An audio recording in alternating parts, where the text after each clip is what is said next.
This is Pinnacle Financial Partners Titans Tonight. Visit titansbanking.com to learn about their convenient mobile banking. Pinnacle Financial Partners, member FDIC. The Tennessee Titans are going on the road this week. I haven't said that in over a month. The Tennessee Titans are going on the road to take on the Cleveland Browns this Sunday. To talk about it, we, of course, have Rhett Bryan, Titans Radio's finest. I'm here. I'm Amie Wells. And Keith Bulluck is here. It's his show, so he's got to be here. Contractually obligated to join us. Here. Let's do it. But I think we're also a fun hang, right? Yes, absolutely. There it is. Good answer. The Titans are coming off of a frustrating game against the Jacksonville Jags, getting ready to take on the Cleveland Browns. And there's so much to discuss in the football world. So I guess we should probably just start off with a quick review of where things are. The Titans are 1-11. They are not going to be going to the playoffs, and they are at the bottom of the AFC South. However, we are seeing some incremental growth despite a pretty frustrating game. Keith Bulluck, I think that we need to start with your overall just observations of what happened when the Titans took on the Jacksonville Jaguars at Nissan Stadium. Let's start there. I think in my opinion, they came out great, right? They came out running the ball very effectively. I believe Pollard was going for to me, it seemed like 8 a pop. So I liked the way the offense started. Weren't able to get any points on the board. But hey, I'm sorry, not able to score, but they put some points on the board, not a touchdown, but put some points on the board. Great start. And then I feel the next offensive series, they come out and, empty, and it's the spread offense. And then now we're doing something else. I believe that,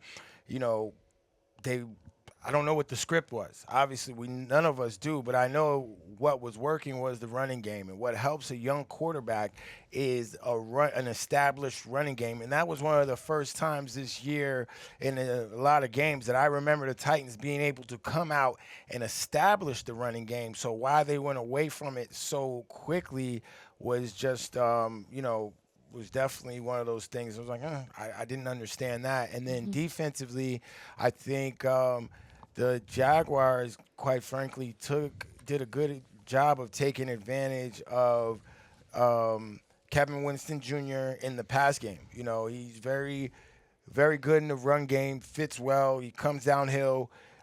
He's a great tackler. He had a sack, early in the game, but on the goal line, he has the goal line touchdown. I think it was from the 5.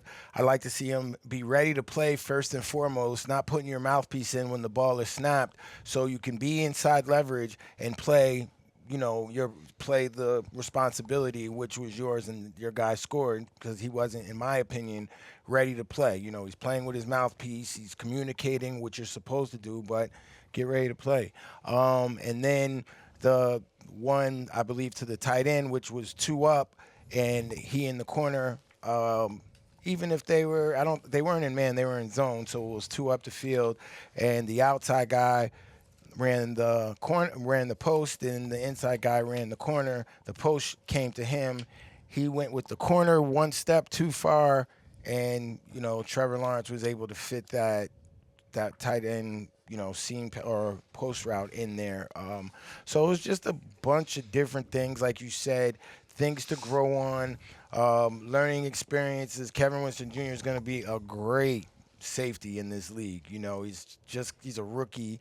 He's just out there, putting it all together. So that's not a knock on him. You asked me what I saw. These are the things that I saw. And just like a lot of BS in between, when it came to the penalties and all those different things, to sum it all up, a frustrated team. Frustrated team that's still looking for direction. How many of some of the things that lead to the frustrations, the mistakes, the missteps, some of the things that aren't maybe developing quite the way you want them to, is caused by the fact that this team has 9, 10 rookies out on the field starting every game? Yeah, you know what? And it could have been one of those things that play that I described when it was 2 up the field and the tight end caught the post. It could have been a thing in practice on Friday. The corner didn't do what he was supposed to do and went with the post. And then now, the rookie safety doesn't trust the corner because he's not used to playing with. So these are all things that we don't necessarily know because we're not at practice. We're not in those meeting rooms when they're having the conversation. So everything I could have just said could be completely wrong, but having a keen eye to knowing concepts and the only way to play them, I'd like to say that I'm trending on the right track, but who's to say I'm right, but there's a lot of trust that comes into it. We already know, like you said, they're playing a lot of different combinations of rookies, different corners, safeties, linebackers, so there's really been no cohesion probably since the middle of the season. So you hear Denard say it all the time that we're not quitting. We're going out there who we're going out there with. And this is a great learning process for the young guys. Now, when you're talking about the older guys, it sucks, because they're coming to you and asking the questions, and you have to have an answer. And at this point, especially with 5 more games left, there's not too many. All you can do is go out there and play, represent the emblem on the side of your helmet and the name on the back of your jersey. It's interesting to think about the trust factor of all of it, because there are so many young players. There are so many different configurations of players and different personnel groupings. And a lot of it is because of injury. This team has been hit by a lot of injuries. And so you've got different people coming in to fill in those spots. You've got a lot of players who are young rookies, first, second year players. Who haven't had the opportunity to really gel together or come together in the way that you want to have a team kind of coalesce by this point of the season. Is that something that maybe isn't talked about enough, just the amount of trust that's required to play on a football team? And the only way to develop that is to do things that develop trust, which in this situation is just playing football together.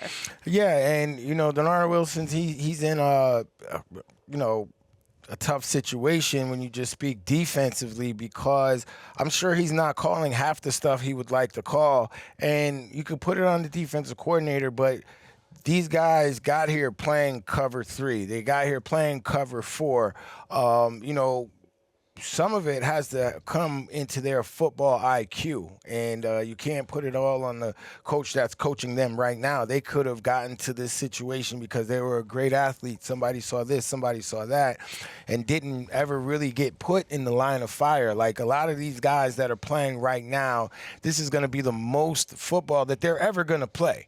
And if they're not taking advantage of this opportunity, all they're doing is telling, first and foremost, the coaches here that, okay, you can't play here on this level. And then they'll get an opportunity maybe somewhere else. But then eventually, if you don't fit that particular system that they're trying to run, and this goes for offensive players and defensive players, then you better try and find a spot on special teams for longevity, because we always know the NFL stands for not for long. So you should be a type of player that could fit into any system. Of course, you're going to make mistakes, but if you get into the NFL in year 2 or year 3, I would say year 3 and on, you should have it dialed in. You should have the cover 3 lock dialed in, the 2-man, the cover 2, the basics of football coverages. Now, when you get into those meeting rooms and your game planning, you might have a specific assignment that you need to follow, and that gets back to the communication and the trust. But, it's a lot, and that's one of the things my college coach always said, and I never understood. Can I trust you?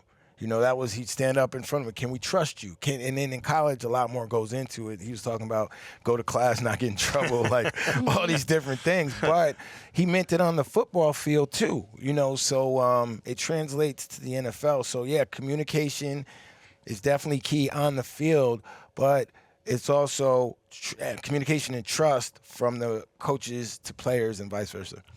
Rhett, all of these things, it feels like some of them we've talked about a lot. Some continue to develop just over the course of a season that's not going the way you want it to. But what an opportunity coming up against the Cleveland Browns. Absolutely, because don't get lost on what Keith just said, because I guarantee you that's what the coaching staff is telling these young fellas. And they're also telling them, listen, you may be a rookie by definition, but you've played enough ball at this point in your career, you're not really a rook anymore. Exactly.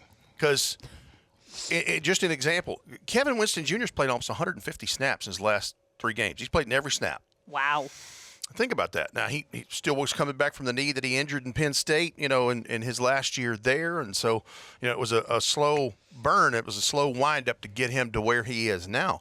But you start looking at these players, and Cedric Gray's the prime example, 114 tackles. I mean, he's not. Doesn't seem like a young player. Right, exactly. So, yeah, this is growing pains is what this is. And the ones that catch on quicker, the better off you're going to be. And when you're talking about the Cleveland Browns, there's a lot of similarities. I mean, obviously, they have a rookie quarterback at the helm. Their second of the season, by the way. Their third different starting quarterback. They have a lights-out championship-level defense. But they have a lot of young people trying to contribute, especially on offense. And they've just, they're trying to run the ball like the Titans are trying to run the ball. There's some similarities there, and we'll get into matchup and Rhett Nuggies and those things, but there's some things I think Big Jeff and Tavondre and Sebastian Joseph Day in this front could take advantage of up front on their offensive line. Keith, when you're watching the Titans defense play, what stands out to you about them overall? Big Jeff. Okay. Big Jeff, Kevin Winston Jr. has been showing up. You know what I'm saying? Like I said, he'll get better in the pass game. That happens. He's a safety. There's a lot of space happening, and that stuff happens fast. Those two have been standing out. You mentioned Cedric Gray. He's been on the ball, making tackles. I like Cody Barton, how he shows that he's reliable. He's somebody that on Sunday is going to be there. He's going to show up, says all the right things. It's really what stands out to me. That's fair. Rhett, is there anybody you feel like you missed? Sebastian Joseph Day. Yeah, he's been playing well. He's one of those that number 77, 69. 69. Yeah, he's been playing well. He has been playing really well. Absolutely. He's all over the place. He's not number 53. He's been playing well too. Yes. Ward, is that his name? But yeah, Jihad Ward absolutely has done a nice job. But there's just so many young fellas on this team, and we're getting down to the nitty-gritty part of this season. There's 5 games left, and clearly there's going to be more change in 2026. And if for no other reason, put stuff on tape that you want to have seen.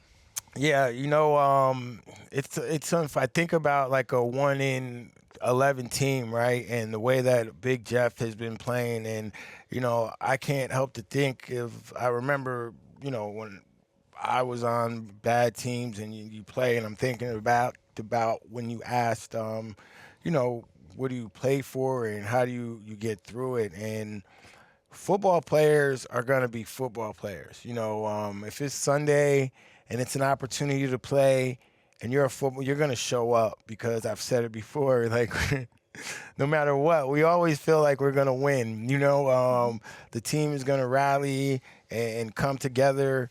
And we're gonna find a way, and then unfortunately sometimes the reality sets in. But even then, even when I can remember we lost that game 59-0 in New England, there's a point where you can't stop, but then another switch turns on, and it's I'm not going out like this, so it's time to start taking cats out on the other team. Keith Bulluck. I'll speak for him for a second here. I think what he's saying, and what I've heard a lot of long-tenured NFL players and coaches say, when you make it to the 1% in the National Football League, the fame and the fortune will come. Winning's everything. Mm-hmm. You can't put a price on it. Yeah, no, because if you don't win in this league, you're not thought of as much. You could be a great player. You could be, oh yeah, but you've never won. You never been able to show your talents on the big stage. You may have had a few opportunities, but you never got to show the masses of the world that you are one of the best players in the world. That's why you need your team to be good. Another thing my college coach, Coach Pasqualoni, used to say, with team success comes individual honors. If your team is good, that's how you get the opportunity to be up for defensive MVP. That's how you get the opportunity to make Pro Bowls. That's how you get those different opportunities.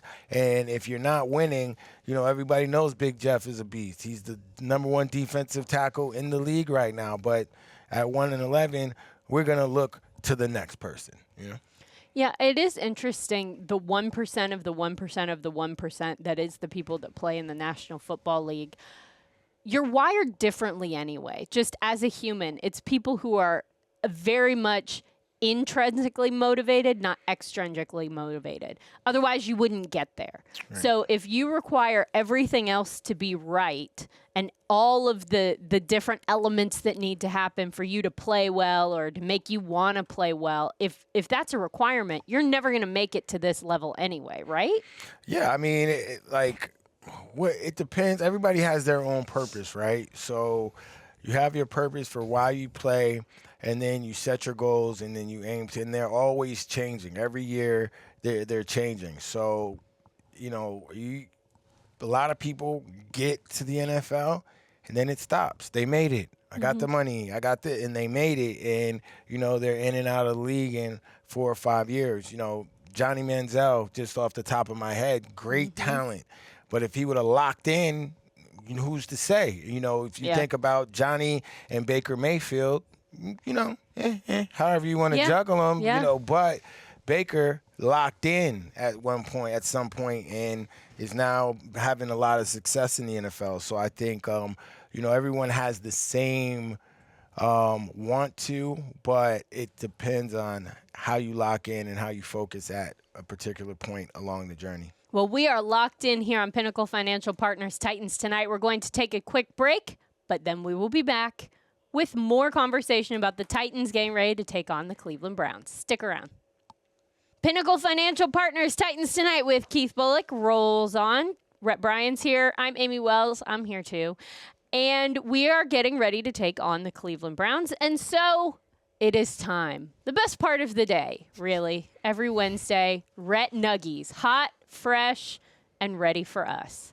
Rhett, tell us about the Cleveland Browns. And I know there's so much to talk about, especially offensively. So let's do defense first, and then we can really dig into the offense of it all once we're kind of warm, like a Rhett Nuggie. Thanks for following me down that road. Yes. I appreciate that. I know I threw you off. Yes, a little bit, but hey. Give us a preview of their defense. So no more Nugget They're 3-9, fourth place in the AFC North division. And I mentioned when we started the show that there's a lot of similarities between them and the Titans. Their defense, it's world class. You're talking about top 5 to top 10, and I'm looking at 8 different statistical categories right now. And they're number 1 in the NFL in terms of run efficiency, allowing just 3.7 yards per carry, which, again, Titans are going to try to run the ball. So are the Cleveland Browns, because the weather's going to be a part of this. But when you start talking about their defense, there's one person that you immediately mentioned, and that's number 95, Myles Garrett. Number 1 overall pick for a reason. He was wrecking games in college at Texas A&M. He's continued to do that throughout his career. 121.5 career sacks. Now, when you think about it like that, no longer in the league than he's played, he is less than 80 sacks away from the NFL's all-time sack leader in Bruce Smith with 200. Now, it's a lot of ball has to play. He has to be healthy. He has to want to continue to play that long, whatever. But he's having a career year, an MVP-style year. Top 5 in quarterback pressures, has 57 at his position this year. And then, obviously, he's running away with what is the quarterback sack race. He has 19 of those already. the record that is currently co-owned by T.J. Watt and Michael Strahan's 22.5. So he's got 19 with 5 games to go. Wow. And his span, now you talk about a nuggie. Here's one for you. Myles Garrett has had 15 quarterback sacks in his past 6 games. That's the most by any player in a 5-game span since quarterback sacks became a statistic in 1982. Whoa. Like, he is red hot. And now there's something that needs to be talked about when we're talking about the 3 levels of this defense. They've got a nice front, and the second level is Jerome Baker and Devin Bush, but the rookie from UCLA, Carson Schlesinger, who was one of their other top picks, he's a leading tackler in this, and they have a slew of veterans in the secondary, some of them very high draft picks, who hold down that back third. Malik Collins, their defensive tackle that lines up next to Myles Garrett, had a quad injury last week. He's been placed on injured reserve. He was having a career year. He had 6.5 sacks and was really doing well against Myles Garrett. So what's going to be interesting to see is what Jim Schwartz does in this defense, knowing that Myles Garrett can line up anywhere along that front. And so I anticipate we'll see him inside, outside, whatever. But Mike McCoy said it this week, and he's right. The accounting must be pristine. You must account for where 95 is every snap you see him out there on that football field. And you better not single him up. You better double him. And you better, if you're Cam Ward, you better get rid of the football, and you better do it quickly. Does it feel like the Titans have faced every top defense in the National Football League this year? It feels like week after week after week, it's top 5 defense, top 5 defense, top 3 defense, the top defense. Like, what in the world is happening? Well, you remember a couple weeks ago here on Titans Tonight, I told you that Cam Ward had the toughest first 10 games defensive-wise in a rookie first overall pick quarterback of the last half dozen or so that have that distinction. And it just continues to be that way. Because, he's faced Denver. He's faced the Rams, the Chargers that have a good front. He's faced Houston twice. Indy has done their work. So, I mean, it's a murderer's row of talent in this thing. And Myles Garrett is just the penultimate example of a guy who is just a supreme competitor and a just unbelievable talent at his position. KB, what has to happen for a guy like a Myles Garrett, who's been in the league for a while, to have one of these type of years where he's just on fire nonstop? Because it's not like he's a secret. Everybody knows that Myles Garrett is a good player and that you have to account for him. And yet, he's still wrecking games week after week. Yeah, I mean, you can't do it. He's that good. Some guys just get hot. No, he's a Hall of Fame. He's not hot. You heard his stats. You know, he's not hot. He plays like this every year. Obviously, right now, he's in a zone. He's at that point of his career where I believe in year 6 or 7, however it goes. But he's gonna break the sack record on Sunday. Like, he needs 4 sacks to break the record, and I'm sorry, he's already had 2 games where he's had 5 and 4, and then one where he had 3. So I really think he's going to break or tie the sack record. You ask about Jim Schwartz. Jim Schwartz would love to break the sack record against the Tennessee Titans. Why wouldn't he? So what I do know about Coach Schwartz is he's very creative, and he puts his best players in position to make plays. So, look, it's going to be tough sledding for the Titans' offensive line, especially when, Cleveland's watching that tape from last week and the week before, So I just hope that, like Rhett said, and a lot will probably fall on Cam, but he might not. I don't know. I hope he's given the time to get the ball off. But if they start like last week and are able to establish the run, I say that's their best bet of beating the Cleveland Browns, because at the end of the day, you have to make Myles Garrett play the run. If you're in 2nd and 12 and 3rd and 16, if you keep playing behind the sticks, you're going to have to be in passing situations, and you give them plenty of opportunities to run different games, different stunts, line Myles Garrett up at free safety, bring him all the way down. It's going to be crazy. So I think that's the best way for the Titans to be able to control the game on Sunday, establish the run, and stick with it. It seems like this is a conversation we've had before. Like, it sounds like other weeks where we've known we are going up against top defenses and the similar thing. You've got to establish the run. You've got to get the ball out early. Bully, what's missing? Like, what's preventing that from happening? The play caller. Okay. you have to whatever the game plan is, the play caller puts the game plan together. I should say it like that. Whoever's putting the game plan together. I think there has to be, some purpose in the play calling. And like I said, we started off talking about last week because that's the best example, and I feel like that's one of the best starting drives the Titans have had all season, and to go away from it when it was being effective was just baffling. So when you ask that, you have to stick with what's working. You might come out with the first 15, and look, that could have been what happened the second series. They can be like, okay, we're going to see how this goes, and then we're going to go like this. But I feel what's working, you have to stick with it, at least right now. Because the Titans aren't a team that can try different things. You have to keep doing things where the O-line is getting confident, right? It's like, oh, man, when they come to the bench, they're sitting there talking, man, he was easy to block. Next time, stay on the combo a little longer. And so they can have those conversations, not always looking at the thing, trying to figure out what happened. So I just feel like giving them more opportunities to have success after they've had to have repeat success.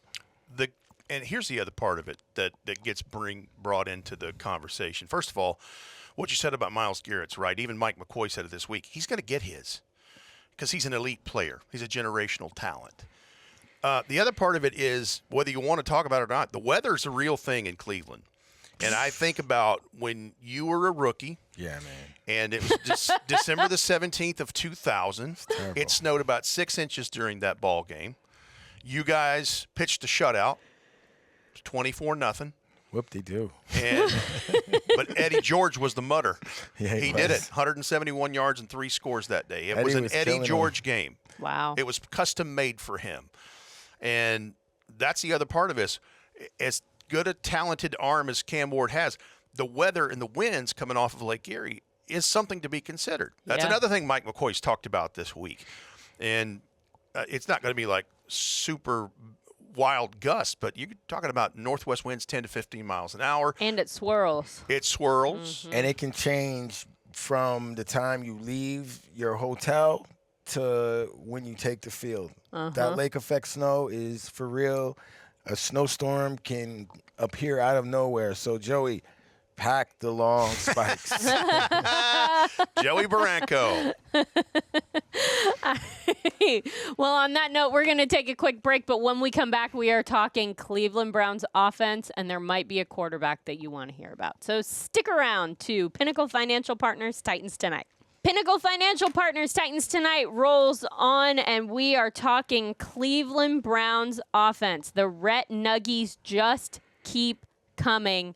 And, Rhett, I made you wait a little bit because I knew that the Shedeur Sanders of it all was going to be a topic of conversation, and I wanted to make sure we could really dive into it appropriately. So we've covered the defense. We covered Myles Garrett. Let's now talk offense. Rhett, what do you have for us? So the offense has its own set of woes. They've had 3 different starting quarterbacks this year between Joe Flacco, then Dylan Gabriel, who was also another draft pick from Oregon, and now in what will be his 3rd consecutive start, Shedeur Sanders from Colorado. Mm-hmm. Statistically, they rank near the bottom of the league in most any category because they're having their issues with that. What is a little surprising is they're exactly even in the turnover ratio, but that's that defense that we talked about last segment and their part in this. So it's interesting to see how the evolution of this thing has gone from 2024 to 2025, even with Kevin Stefanski still there and as the head coach. Jerry Jeudy is their number one wide receiver. He had 90 catches for 1,229 yards last year. Right now, through 12 games, he has 35 catches for 421 yards. Whoa. The reason is they run 12 personnel more than anybody in the league. One running back, 2 tight ends. And that's why if you look at their top 3 receiving options, Jerry Jeudy's in there, but the top pass catcher is the rookie from Bowling Green, Harold Fannin Jr., the tight end. He has 51 catches for 505 and 3 scores, so right at 10 a catch.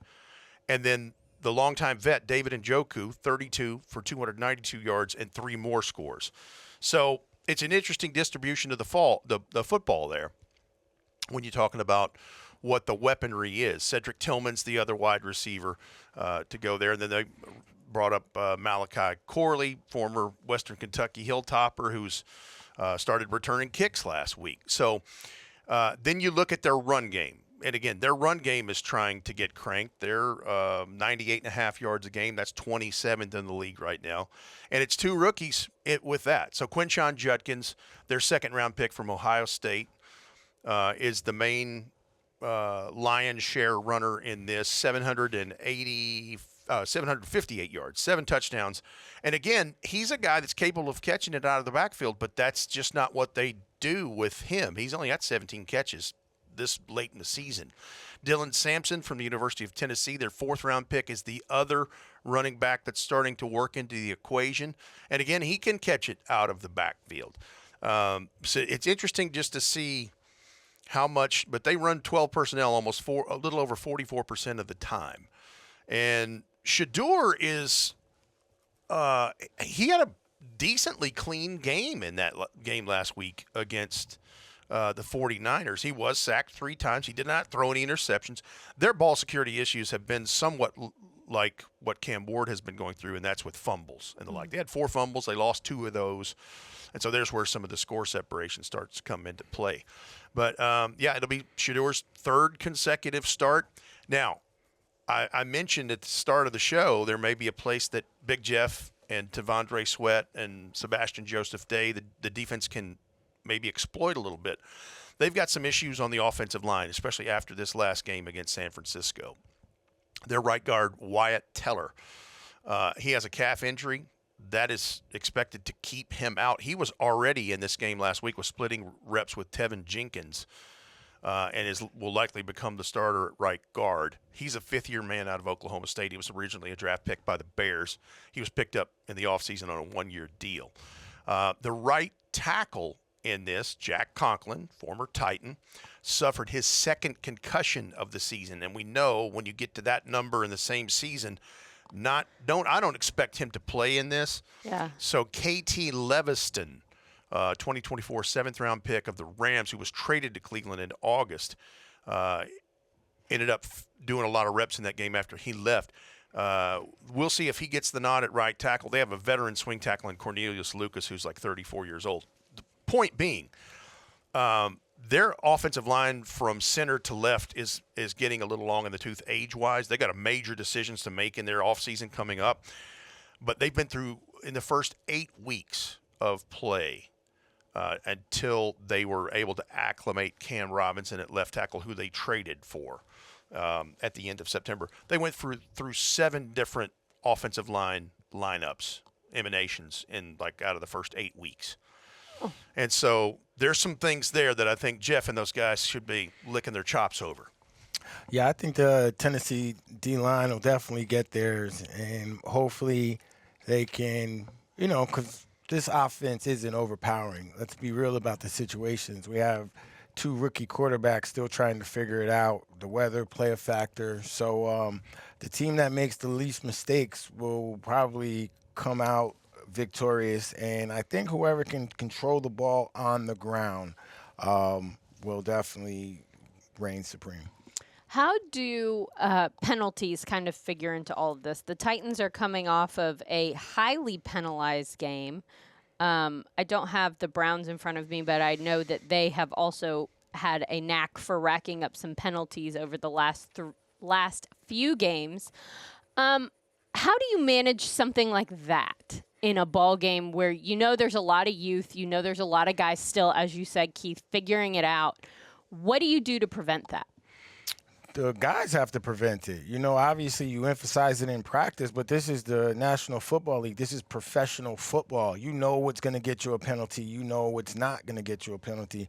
During the week, you know, if you're a defensive back and you're a bit handsy, move your feet a little more. Play with your feet. Play with your eyes. You know, if you're an offensive lineman and you hold, were called for some holds last week. All right, change your technique. Get in your stance a little tighter. Whatever the offense. You know, these are all things that are correctable. Like Greg Williams always said, do not be a repeat offender. He was the defensive coordinator when I got here. If you did, he'll give you an apple and a roadmap. Find your way home. Yeah, all those things are preventable. It comes down to discipline in your game as an individual. You know, no one's purposely going out there to make mistakes, but if you keep jumping off sides, you're not prepared to play. You know, you're not prepared to play. You should know your matchup. And to be fair, you know, Myles Garrett might instill that in offensive linemen, but at the same time, you know, you got to do your best to sit in there. So 23 accepted penalties between the two teams last week, between Jacksonville and Tennessee. It's a lot. Oh, and the other part of it that don't get lost on this, those two teams don't like each other. They never have. It's a division game. So I'm not saying that it's going to be any less, you know, spicy because you don't see the Browns as much as you used to when you were in the AFC Central Division. So that's some of it. What Keith is saying is right. Don't make the egregious mistakes pre-snap penalty and those kind of the ones that are made in combat are the ones that coaches can live with. It's the ones that happen after the echo or the whistle or before anything ever gets started that, you know, comes into play. And you think about how costly that some things were. Now, listen, there were some penalties that were questionable by Brad Rogers and his crew last week. There were a couple that Bones Fossil said the league said special teams penalties that maybe shouldn't have been called in the way that they were. Well, like the tripping that was never called on against Chim DK. The tripping that was never called and the extra point that and that was a part there that really started to separate the score because there was encroachment on the defense, so that went from a kick for a field goal, knowing that their long snapper, I think, had an injury issue, and there was a guy just going in there helping, to them trying for two, and then there's a personal foul penalty on Jeff. Yep. That's assessed at the kickoff. That gets them short range. Next thing you know, there's a touchdown. Well, you're talking about a couple of penalties there that was the difference in a PAT, and now we're talking about it's like a 9-point swing. Exactly. It's crazy. So that's the kind of stuff that Keith's talking about, is just trying to maintain your temper as best you can, and that's very easy for us to say and very hard for them to do. Definitely. All right. Well, we're gonna. That feels like a good stopping point. I'm just trying to do some math in my head real quick. We're gonna take one more quick break, and when we come back, we are wrapping things up right here on Pinnacle Financial Partners Titans Tonight. Here in the final couple minutes of Pinnacle Financial Partners Titans Tonight, I want to take some time to talk about all of the things that Titans have been doing in the community, because it is the holiday season, but even aside from that, it feels like the Tennessee Titans have just been everywhere. Whether it's bringing kids out to Ascension St. Thomas Sports Park, like Jeffrey Simmons recently did with the kids from the Martha O'Brien Center. There have been food giveaways. There has been meals served and military appreciation and all of these things that are happening. It just feels like this team, more than some in the past, is really leaning into this community. And I think that's something that has been very exciting for me to see. And I think that while, yes, everybody wants wins on the football field, I think it's also really important to see that these guys are actual human beings who care about this community. Yeah, absolutely. I know when I was a player, even my rookie year, the Titans were super big in the community. You know, Kevin Dyson, Marcus Robinson, Frank Wycheck, Steve McNair, Eddie George, all of them had foundations, and they all did something. And then the Titans, obviously themselves, just getting here, we had the Titans Caravan where we go all over Tennessee and go to man, places that you wouldn't even think of being a rookie or even heard of, but then you get to see how far the Titans fan base stretched, and that was in the early times, and that encouraged me to, start my foundation. I always said when I was in a position to give back, I would, and you're always in a position to give back. But as an athlete, especially as a pro athlete, you're a little hesitant because you're not one of the star players, and it was more so the star players had the foundations because you had a bigger platform. Now, in this day and age, you can create your own platform. I think the organization is more in tune to the community outreach and the players' motivations, like you said, them putting themselves in spaces where they get to show that they're more than just an athlete. So you love to see it. And then, I know, Kevin Byard was someone that was big in the community, and, you go back, the Titans have always had good representation from what I can remember, because back in my day. There it is. It took to the last segment, but here we are.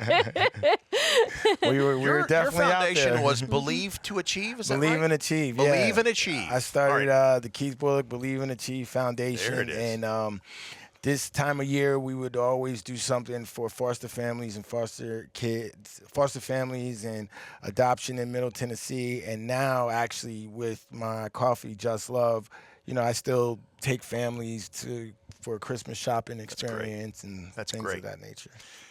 It is a thrill to be able to just see this like a fly on the wall and see some of these things take place and see how big the hearts are of these players, because I say it all the time like a broken record, but they're not immune to life's problems. And the foster and adoption and those things, that's something very near and dear to you because you lived it. Yeah. You absolutely lived it. For sure. And so you have perspective going into it. So no wonder you're passionate about it. But we do school shows with the Titans mascot T-Rack and the cheerleaders. They've been great, and we do those throughout the fall semester at schools all over the Middle Tennessee area, and did one this week. And the players that were there were James Prochet, who I could just tell when he came in here, he knew how to be a pro's pro. Mm-hmm. And he said, yeah, I learned that pretty early on. But the other was Tajay Spears. And you know how near and dear I really consider how great a person that I'm one of the biggest Tajay Spears fans you'll ever see. And I'm more a fan of the person than I am the ball player. Because when that thing was done and we were done with T-Rack's famous game show, as we call it, when they dismissed the children, he high-fived and every child that left that theater. And, have a great day today. Mm-hmm. Don't be afraid to try something new. Don't be afraid to, all these little tidbits of advice. And he has a heart as big as the all outdoors. Jeffrey Simmons, same thing. Yep. You see what he's been doing in the community with his Give Him a Reason Foundation. Sebastian Joseph Day has done a lot of stuff in the last few weeks. These guys care. They really, really care. And I think that the other part of it, when a season does not go how you would like for it to go, they're eager to get out and to do things in the community, because it breaks up a little of the monotony, and it fills this inner place in your heart that we all have these innate things in us. It's like you have that desire to do for someone else. Yeah, and to add on to what you said, as a player, when you're going through a season like this, you're down in the dumps in the sense that, you don't really like going to the grocery store. Like, even right now, people ask me, oh, what's going on with the time I'm working out in the gym? People are asking me. I'm like, bro, got these big headphones on, obviously. But I'm busy. Right. Read the room. But, you got to field the question. So as a player, it's the same thing. So when you get out in the community and, you get around people that don't really care. They're Titans fans. They're happy to see you. You can bring a smile to someone's face. That brings a smile to you, gives you that warm feeling, and it allows your engine to keep going. We spoke about earlier, what keeps you going. So it's like things like this, when you're allowed to step away from the football field, and people acknowledge you as a Tennessee Titan, but not for what you're doing on the field. You know, you're realizing that you've been blessed to be in this position, using this platform for good, and no one's, you know, those kids aren't really thinking about that. They're just happy to see you and, oh, I got a present, you know what I mean? But the parents are very appreciative, because a lot of times these are the parents that can't afford to provide the Christmases that my kids get and the Christmases that the players are able to provide for their for our families. So to be able to, you know, give a $200 gift card to Walmart so you can go have a Christmas shopping experience is great. And it is also, you make a great point that it's not just for the star players anymore. Right. There's so many different ways to have a platform now in this day and age. So many players can get involved, and if you're passionate about someone or something or a cause, there are resources here to make that happen and to help these guys get plugged in. And so it's been really cool to see kind of the evolution of that over the years, and I feel like it just keeps getting bigger and bigger, and this is a locker room full of guys that are really all in that area. So it's been very cool to see, and a little holiday joy, you know, Nice. as we get ready to play a very cold and potentially What's the snowy weather? game. It's What going you to got? be. What you got, sideline reporter? Well, okay, that's more Rhett's lane than my lane. I just say what Rhett tells me to say, but I think it's going to be chilly. Low 30s. Yep. 32. Northwest winds. Northwest wind. 10 to 15. And always a chance. I love the Keith Bulluck sound That was effects. really good. Always a chance of lake effect snow. Always. Socks Yeah. for the toes. Get you some gloves, Yep. scarf, scully, Yeah. and layers. Lots of a hat, an That's a insulated scully. hat. Is that a scully? Yeah, that's a what we call it. Is that like a beanie? That's the West Coast word for it. East Coast is scully, but we're in the, what are we, the South? like a So- nickname for a skull cap. It's a hat. Right? My Skull. man, Rhett. Oh, my gosh. All right. Well, we will all have our winter weather gear as the Titans take on the Cleveland Browns. Kickoff for that game is at noon. And, of course, Titans Radio will be on the air with Titans Countdown at 11 a.m. Central Time. You don't want to miss it. Rhett will be there. I will be there. And then Coach Mack, of course, he's always there. And Taylor Zarzer will have the game. Kickoff at noon. For Rhett Bryan, for Keith Bulluck, I am Amie Wells, thanking you for checking in with us on this edition of Pinnacle Financial Partners Titans Tonight.